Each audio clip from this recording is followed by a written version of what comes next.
Hello, everyone. Welcome to Feedstuffs 365. I'm Sarah Muirhead. Our topic today is sustainability in the dairy industry. And here to talk with us about just that is David Nickell. David is Vice President of Sustainability and Business Solutions at DSM Animal Nutrition and Health. Welcome, David. So great to have you with us today. Yeah, thanks, Sarah. Pleasure to be here. Now, David, you partner with global livestock and aquaculture industries in helping them to adopt innovative and scalable nutritional programs and technologies that transform and improve the sustainability and economics of animal production. Let's focus today on dairy because I want to talk dairy sustainability. How would you say that the industry is in terms of its sustainability journey? Where is it? And talk to us from a global perspective as well as a U.S. perspective. What do you see out there? Yeah, thanks, Sarah. It's a great question. And actually, it's interesting when you start to look at the different industries, animal industries, dairy, through the monogastric, through the aquaculture industries. Dairy industry is really making a huge effort. It's had a lot of pressure placed on it, questioning its environmental footprint. But it's really now getting down to the detail of measuring on farm and also looking at the technologies that can actually make tangible changes happen. Of course, the dairy industry is a highly nuanced industry, from high productivity herds to low productivity herds, all with their different issues and improvements to make. But if you look at, for example, the GDP, Global Dairy Platform, its roadmap to reduction and the types of technologies that are being brought to farmers in practical terms, and I think the industry in many parts of the world is actually taking a very positive step forward. This is also reflected with the big dairy companies, setting their Scope 3 emissions, for example, and their reduction programs, how to get their footprint down, and working with their members, their dairy suppliers, the farming members, to make tangible, measurable improvements. Now, the industry, of course, tends to look big picture at such things when it comes to sustainability.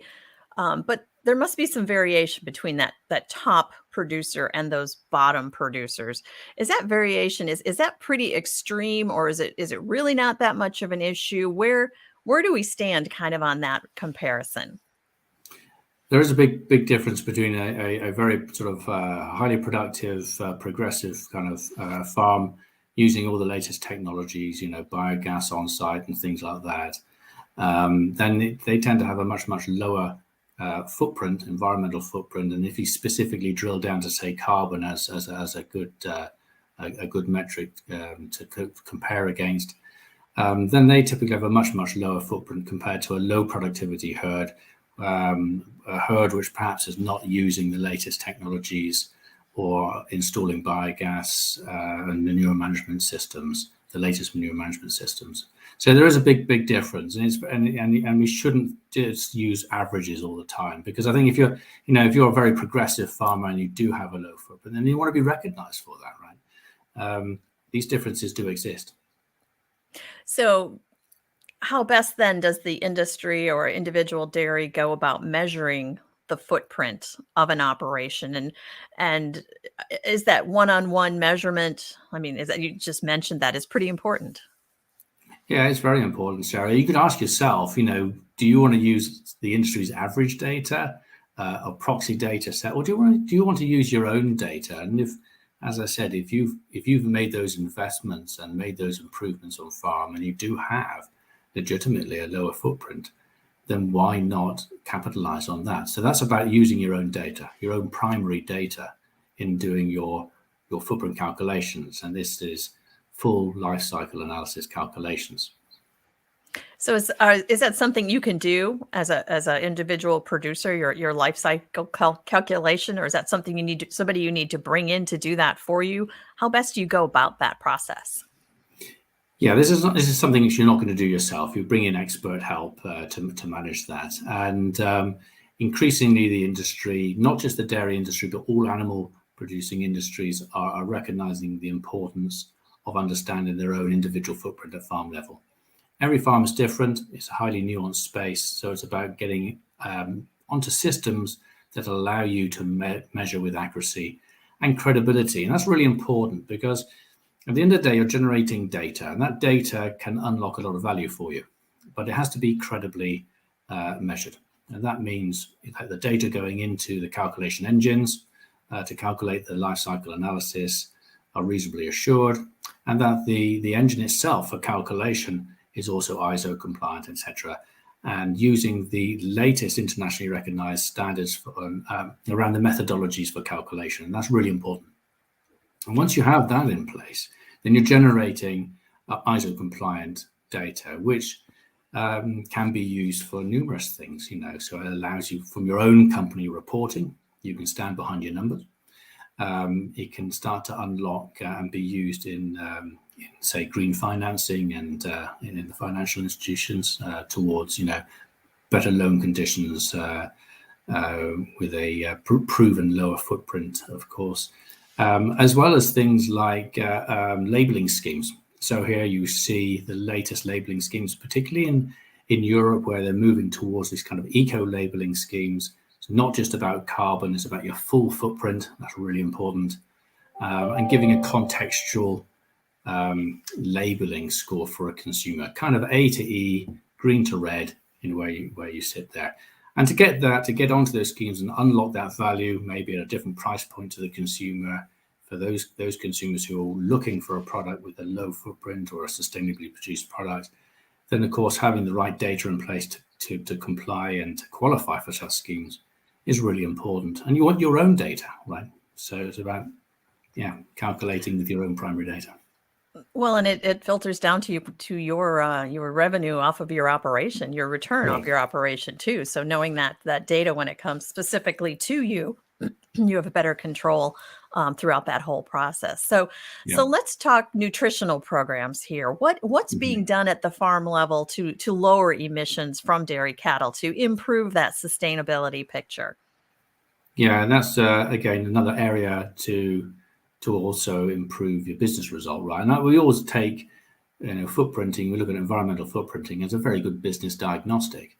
Often we find clients which have a large footprint. Typically, it's an inefficient farm, and you can highlight and find out exactly where the issues are, whether that's nutrition or whether that's manure management and infrastructure. But you can make those changes and make the process more efficient, and that in itself makes good business sense. When we talk about nutritional programs, what's going on, there's a number of things. I would say a lot of work and effort around productivity, improving the productivity of the cow. We know with a high productive herd, you have a lower footprint. That revolves around improving reproduction rates, reducing lameness, mastitis, for example, these things, helping to improve the productivity of that cow, keep it on the farm longer as well, an older cow producing more milk than, say, a young cow coming into the herd. But also, of course, the big topic is about tackling enteric methane production. And that's really, really big. And when you look at what are the constituent parts, when you're talking carbon, I'm just talking carbon now. When you look at what are the constituent parts that make up the carbon footprint of milk, then enteric methane is really the big one. And there you're seeing the latest technologies coming to the market. Products, for example, like Bovaer, which have now got EU approval in Brazil, Chile, etc., which are now becoming available for the industry to start to use. And that makes a huge difference, of course. Suddenly the industry can make a big step change down on its footprint. And also, of course, not just on enteric methane, but also addressing things like what you're feeding the animal. So the types of raw materials going into the feed also has an impact on footprint. So those, if you can start to use more circular use of raw materials, byproducts and what have you, which have typically a low allocation of carbon due to footprinting methodologies, then you can make immediate wins there. So change of feed formulation is a very important one as well. And through bringing all these programs together, these have an additive effect in terms of reducing your footprint, and you can make substantial reductions possible. And I'm assuming that we're going to continue to see pressure on the dairy industry and across all of animal agriculture to reduce methane levels or just to improve sustainability overall. Is that a fair assessment? Yeah, it is, Sarah. We're working across every market and every species around the globe, and it's a consistent story. And And we take very much a systems approach. It's not just about the farmer or the feed part. It's a very, very important part, nutrition. It accounts for 70-80% of the footprint of animal protein. But what we're seeing is a lot of interest down the value chain as well, where there large companies, CPG companies, retailers have made commitments to reducing their footprint, for example, scope 3 carbon reductions. And and clearly about 90-95% of that carbon is sitting up on the farm. So they're now working more with the farming community to see how can they bring in programs. First of all, understand what is the footprint baseline. How can they bring in programs, particularly around nutrition, as I said, to start making substantial reductions possible. And this we're seeing across all species, all industries, as I said. So yeah, it's and if anything, it's accelerating. Right, as everyone looks to improve their sustainability picture. Yeah. So what about from a processing and packaging standpoint? Is that something where efficiencies can be made and greenhouse gas emissions can be reduced? Is there some things there that can be done?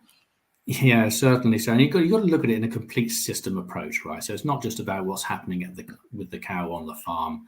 The milk comes off the farm, liquid milk, and it goes for processing, turned into numerous different dairy products. If you look at things like cheese, for example, there's a whole process of making cheese, as we know. The efficiency of making that cheese, reducing the cutting losses, inhibiting mold. Not all cheese needs to have mold in it, So, and if you start to factor in, cutting losses and the loss and waste in the process, then that all has a carbon value on it, and that carbon value gets allocated to the final product that you're selling. So, bringing in technologies in the processing part is also a very important part of the process. It depends on the product, the dairy product that you're producing, of course. So any words of advice for dairy producers, excuse me, looking to make gains in the area of sustainability? What's in it for them? What do they need to know? Yeah, I get on top of your own footprint. Take ownership of your own footprint. Don't rely on somebody else's data. Get on top of your data. Understand if you have numerous farms, for example, under your management, get to see where is best practice, what's good, what's not so good, where to spend your money, where you don't need to spend your money, and then look at the types of interventions that you can bring in.